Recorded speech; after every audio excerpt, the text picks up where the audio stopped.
Hi everyone, welcome to week 13. We have 2 more weeks, or 3 more weeks if you count exam week. So we're almost there. So for our video today, I'm going to go through our updated week 13 assignment on our module 4 assignment sheet. I'm going to talk you through integrating sources. That's putting quotes in your paper, framing them, explaining them. I'm going to talk about working through your thesis statement, how to revise that and make it very apparent, make it carry all the weight that it needs to carry. And then I'm going to talk you through using in-text citations. Okay, so this video might be a little long because I'm going to try to do it all in one video, but welcome to week 13. So let's start. So this week, you don't have anything that you have to turn in. So last week I made the decision to cancel the reverse outline, cancel the revision plan. You have enough things to do. And I think that even though that they are helpful, I think that the best thing that I can give you right now is time and space to do these revisions, to think through your essay, and also to give you some space to breathe a little bit.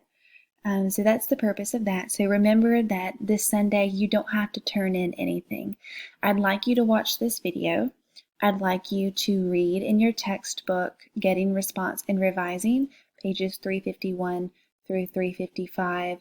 And I'd like you to keep working on revising your draft now that you've got my feedback back and that you've got your peers' feedback. I'd like you to go ahead and start kind of getting together what you want to do, how you want to do it, and when you want to do it. Okay, so that's week 13.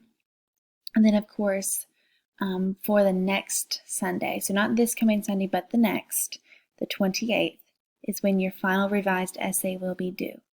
Okay, I know that's during Thanksgiving break, so you won't have anything else to do next week. All you have to do is work on revising that essay, get it turned in by Sunday at midnight, and that's all you'll have to do for that week. Okay? All right, so I'm going to cancel this and let's talk about integrating sources. So when we talk about integrating sources, what we mean is that there is a specific way that academic essays like to have sources or quotes from these sources in a paper. And the easiest way to describe this is an acronym, ICE. So ICE stands for, and you can see it over here, I, introduce the quote, C, cite the quote, E, explain the quote. All right, so I've broken it down into sentence form. So when you are introducing your quote, that's before you give it, you tell us basically who said it, where did they say it, you're introducing it, you're setting the reader up to know the context of the information, and then you give it and you cite where you got the quote from or where you're getting this paraphrased information from, and you put that citation in parentheses. And then you spend about 1 to 2 sentences explaining the quote. Do not think that your reader will connect the dots on their own.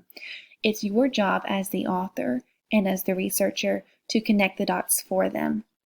And you always want to begin with your voice and end with your voice, even when explaining a quote, because this is your research, this is your voice, you are the author, you are the authority in this world of the essay. And so what you're wanting to do is you're wanting to establish that ethos. You are giving the reader the context, you're providing the reader with the support that you found, and then you're telling the reader, hey, this supports what I'm saying in this way. So I've got an example, and I've got it highlighted into sections. So I give the quote here as a part of the first sentence. So, and this is just made up. Bogost states that, so I'm introducing who it is. A unit is a grouping of other units that act together as a system. These things wonder about one another without getting confirmation, blah, blah, blah, end quote, and I give my citation here. Now, we're going to talk about this in just a minute, but the citation, if you state the author's name in the same sentence or in the same couple sentences above, you do not have to put the name here in the citation. However, if, hang on, I have to sneeze, okay. If his name was not here, then I would have to put his name here. Does that make sense? So just kind of know that that's MLA's requirement for author names in the citation. Again, just as a side note here, when we're talking about the citation in this example, most of you will not ever use MLA format again because you're going into fields that use APA, that use, gosh, I don't even know if they use Turabian anymore, but that's another sort of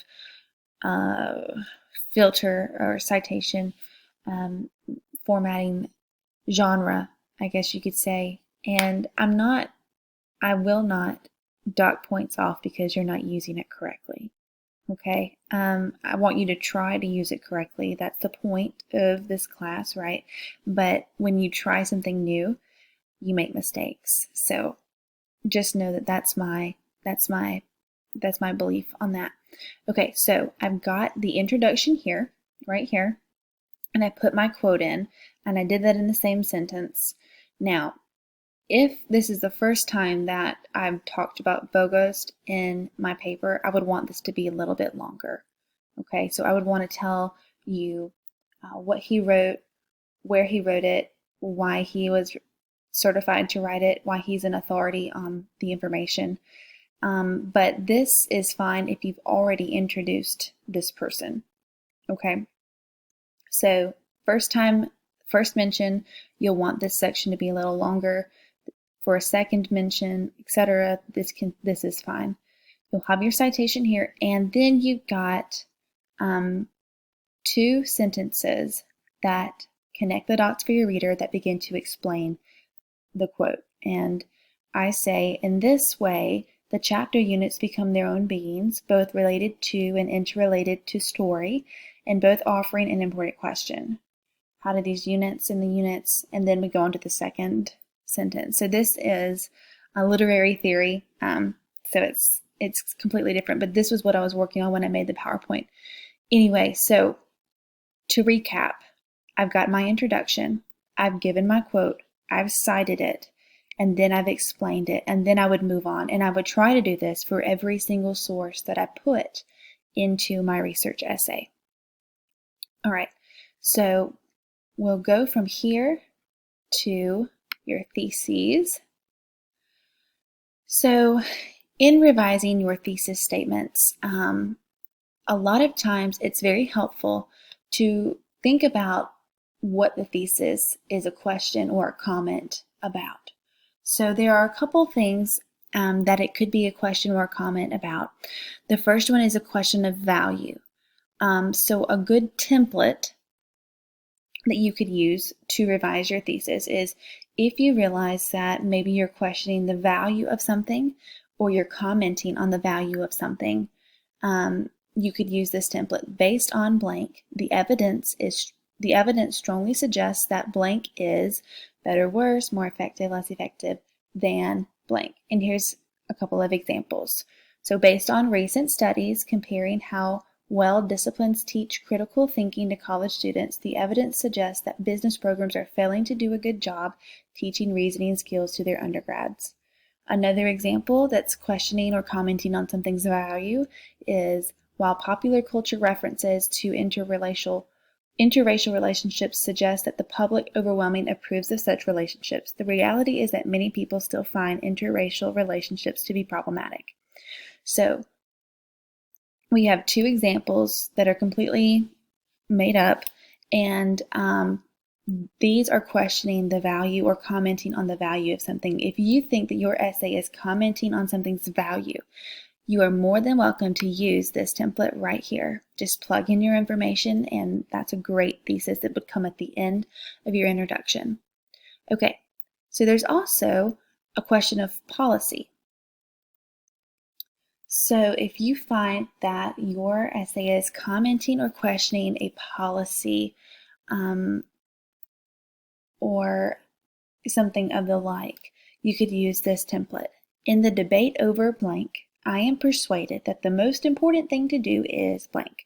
So here are two examples. In the debate over what to do with the overpopulation of wild horses in western rangelands, it's clear the only effective solution is for the federal agencies to cull the herds. And then another example, in the debate over what to do with the overpopulation of feral cats on campus, it's clear that the only effective solution is for the university to establish a catch and release program. So here we have a policy issue. We don't know what to do with blank, right? Overpopulation of horses, of feral cats, of whatever sort of policy or program that needs maybe reworking that you are commenting on in your essay, that could go here in this sort of thesis about policy. All right, moving on to interpretation. I don't think this is relevant to anybody, but I'll go over it just in case. Question of interpretation is most common to use when you are dealing with literature or maybe history, law. That might be useful, but the template is the pattern in blank that is most significant or interesting or obvious is blank. So, for example, throughout Ken Kesey's One Flew Over the Cuckoo's Nest, the character of Nurse Ratched represents everything that sexist men fear, the threat of emasculation by a woman. So that is a form of interpretation, right? We're interpreting that character. Another example, recent attention to the Kony 2012 video designed by the nonprofit group Invisible Children suggests that this generation responds to social media's version of the news, but also that such response often dwindles as quickly as it goes viral. So we're interpreting the response here to a video. So interpretation can be used in a variety of things, and if you feel like this would be helpful to use as your thesis template, you can use that. Okay, so this is the hypothesis question. Based on my research, the assumption that blank appears to be true or false, qualified or unqualified, accurate, inaccurate, difficult to determine, impossible to determine. So for example, my research on Facebook and social intimacy appears to confirm my impression that friending can promote connection, but also can be used to manipulate and divide. Or, recent studies regarding steroid consumption by athletes suggest that most young athletes understand the problems associated with steroid use. However, these studies do not provide adequate insight into how to convince younger athletes to pay attention to these dangers. So, it starts from a question that you've answered in your research, and you'll kind of give it, and then you will explain why or why not it is true or is not true. Okay, and then the last thing that you could do with revising your thesis is creating a thesis from a relationship question, commenting on the relationship between two different things. So, example, there is a strong relationship between dog owners' views about the need for dominance over their pet and the choice of either human-centric or dog-centric training methods. So we are talking here about relationship in the topic of one thing. And another example is research suggests that there is a strong relationship between a family's socioeconomic status and their ability to provide educational support for a child with special needs. All right, so these are a couple of ways that you could work on revising your thesis. The video is about to kick me off, but I'm going to try and talk about citations no, I'm not going to make it. It'll be in the next video.